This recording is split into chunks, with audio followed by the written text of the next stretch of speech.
Meu querido, minha querida, nós celebramos a Páscoa do Senhor.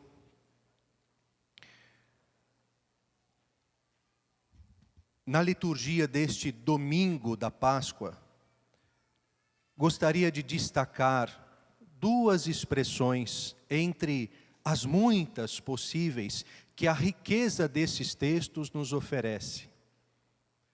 A primeira palavra é experiência.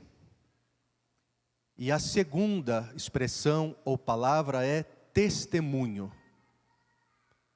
Podemos dizer que os textos deste domingo, eles giram em torno destas duas expressões: experiência e testemunho. A palavra experiência, eu vou mudá-la, transformá-la por impacto. Isso porque não se trata de qualquer experiência. Falamos aqui da experiência do Senhor ressuscitado. Não é qualquer experiência, não é uma experiência que me faz, por exemplo, ter sentimentos nobres, ainda que ela o faça. Mas ela não se resume nisto. A experiência com o Senhor ressuscitado não se resume em me fazer sentir paz. A experiência com o Senhor ressuscitado não se resume naquela pela qual eu tenho bons pensamentos. Não, não é dessa experiência que nós estamos falando. Nós estamos falando de uma experiência impactante. Por isso, guardando esta palavra experiência na cabeça, eu vou usar a partir de agora a palavra impacto. Porque é isto que a experiência do ressuscitado realiza em nós. Em primeiro lugar, realizou na vida dos apóstolos. Eles foram pessoas pessoalmente impactadas pela experiência do Senhor ressuscitado. Impacto, quando digo, é de fato aquele efeito causado por uma ação, por um acontecimento. No versículo 8º do capítulo 20 de João, João 20, versículo 8, o versículo termina com esta afirmação: ele viu e acreditou. E este ver e acreditar, próprio do grupo dos apóstolos, mudou a vida destes homens, impactou a vida deles. Não eram mais os mesmos depois disso, não eram mais as mesmas pessoas depois desta experiência. Foram capazes, inclusive a partir desta experiência tão impactante, de oferecer a própria vida, de dar a própria vida por causa dele. A Escritura é repleta, sobretudo nos Atos dos Apóstolos, de diversas expressões. Este Jesus, a quem eles dizem estar vivo. E é muito interessante isso. Certo dia, uma pessoa me questionava, me interrogava: padre, mas não tem uma prova, como nós entendemos hoje, histórica, de que Jesus ressuscitou? Não há uma foto, não há um vídeo, não há. O que há é um testemunho, que nós falaremos depois, mas as Escrituras. São elas que nos aproximam deste fato histórico. Um fato que impactou a vida dos apóstolos e que tem impactado a vida de toda a igreja, que por causa deles é denominada apostólica. E por fim, em comunhão com a igreja apostólica, uma experiência que impacta a tua vida. Respondi à pessoa que me perguntava. Ou não impacta? A pergunta que me fazia era: de fato ressuscitou?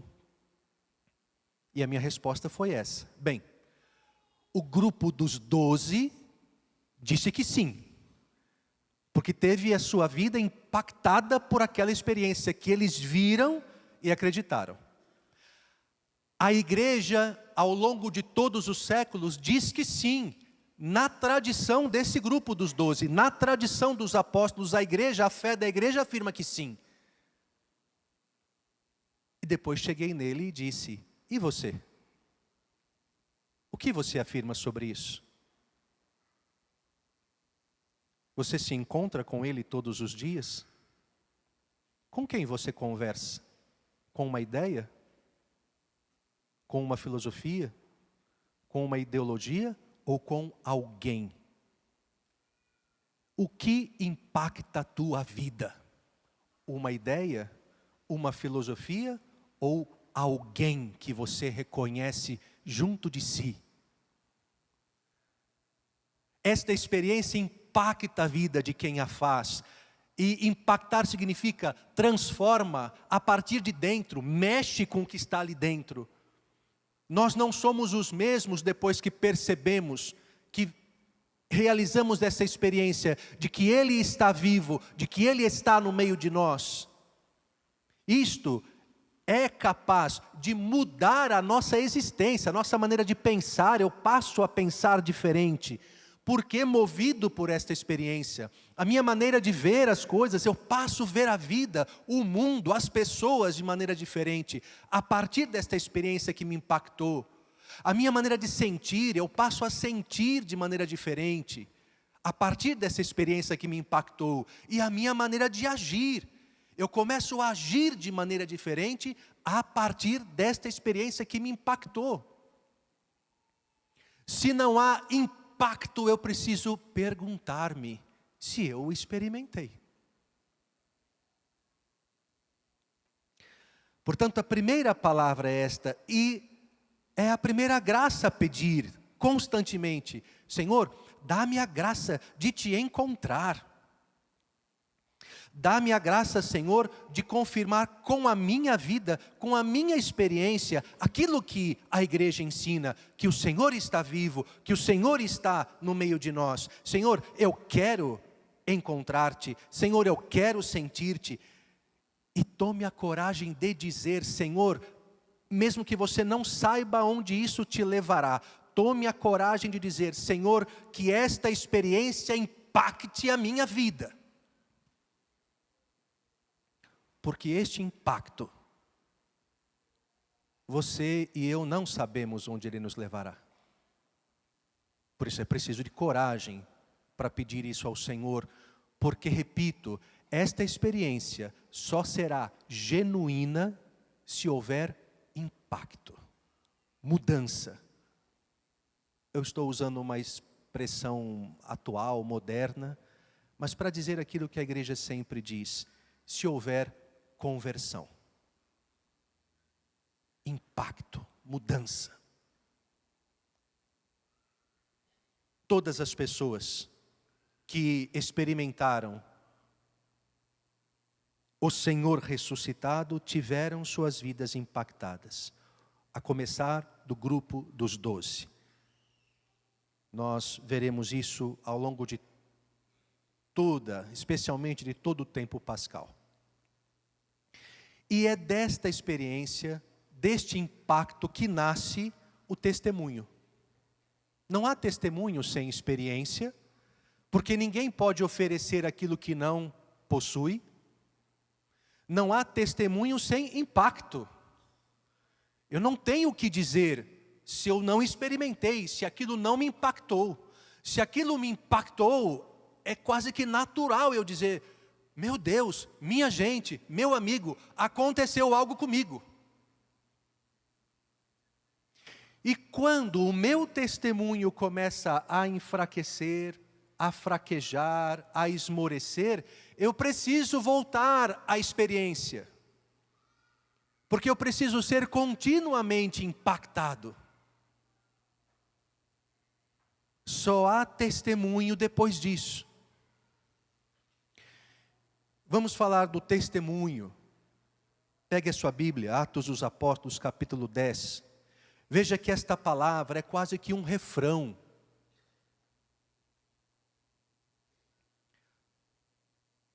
Comece aí, por exemplo, no versículo 39. É Pedro, o chefe dos apóstolos, que toma a palavra.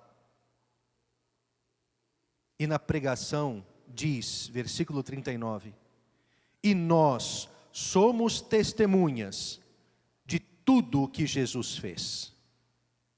Grife isso aí na sua Bíblia. Ou assinale no seu aplicativo. E nós somos testemunhas de tudo o que Jesus fez. Versículo 41. Quando dizia que Deus o ressuscitou no terceiro dia, concedendo-lhe manifestar-se não a todo o povo em primeiro lugar, grife isso novamente, mas as testemunhas que Deus mesmo havia escolhido.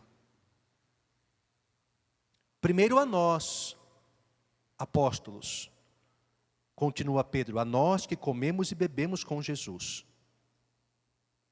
E depois a todo o povo, a igreja apostólica, versículo 42, grife aí novamente, e Jesus nos mandou, nós apóstolos, pregar ao povo.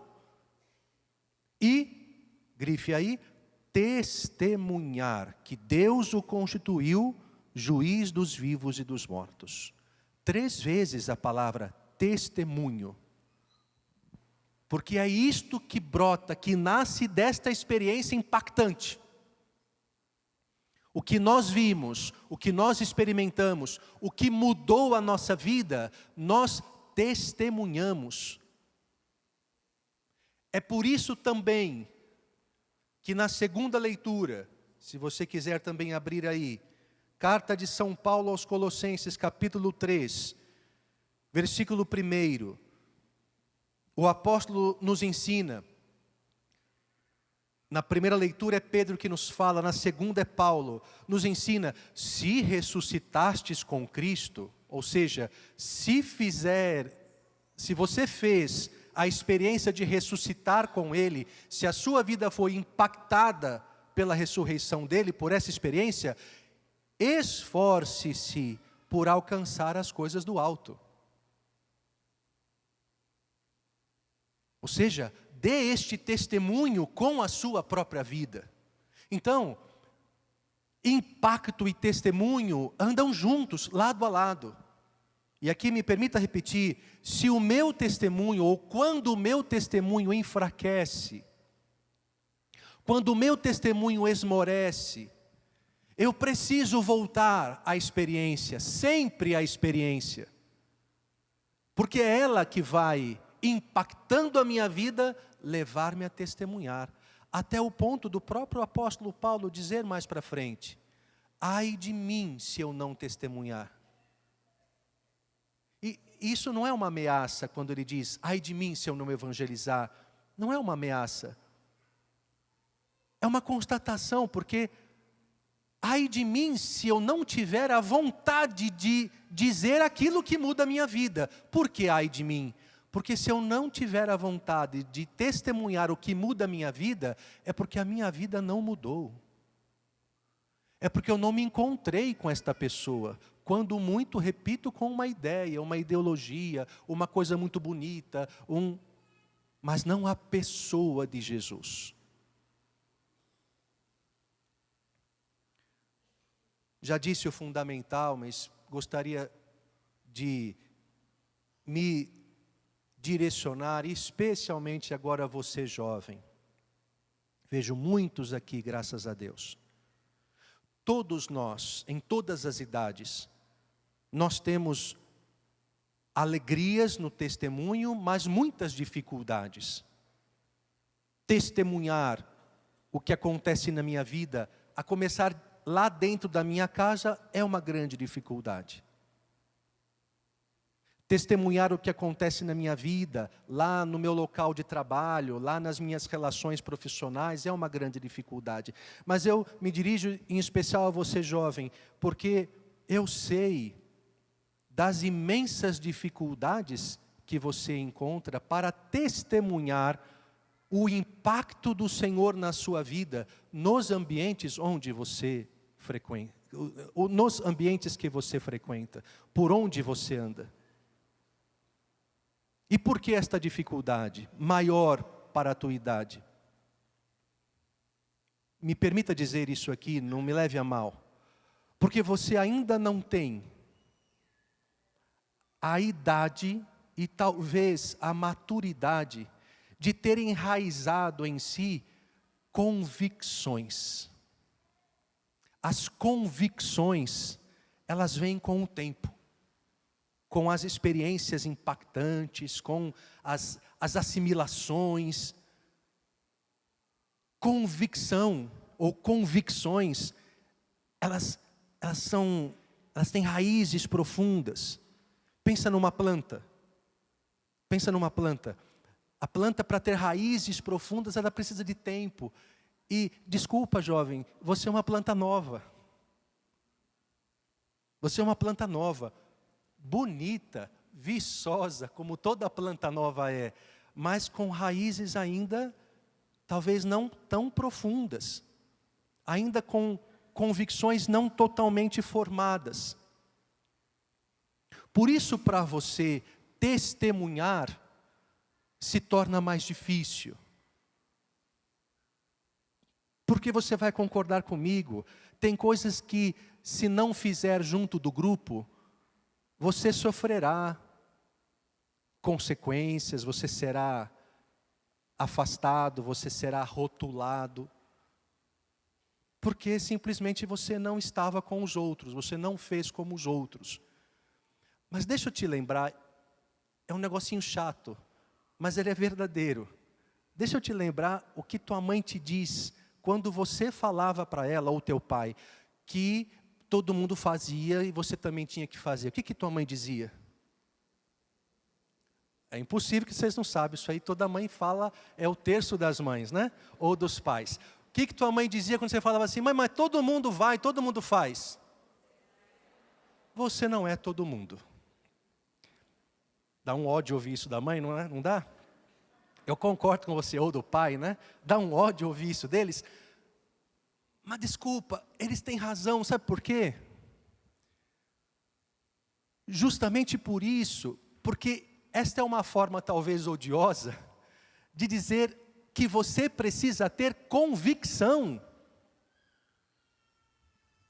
que o que está te faltando neste momento da vida, isso não é uma crítica, isto é uma constatação, você precisa de tempo. O teu pai e a tua mãe estão dizendo a você, você precisa, meu filho, de convicção, criar convicção. Porque quando você está convicto daquilo, de fato você percebe que não é todo mundo, que os outros podem fazer, mas você está convicto de que não deve fazer. Então, tenha atenção a isso, porque é muito fácil você dizer, mas lá onde eu vou, pai, lá onde eu vou, mãe, lá onde eu vou, padre, todo mundo faz. Tá bom, mas você não é todo mundo.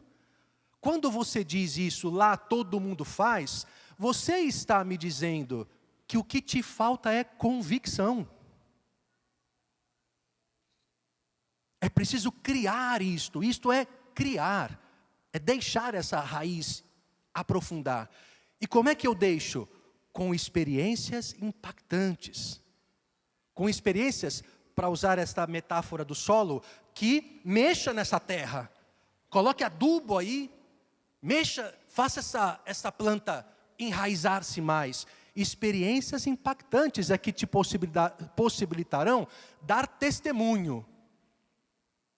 Dizer com convicção o que você pensa. O padre já falou demais. Posso falar só mais um pouquinho? Sim ou não?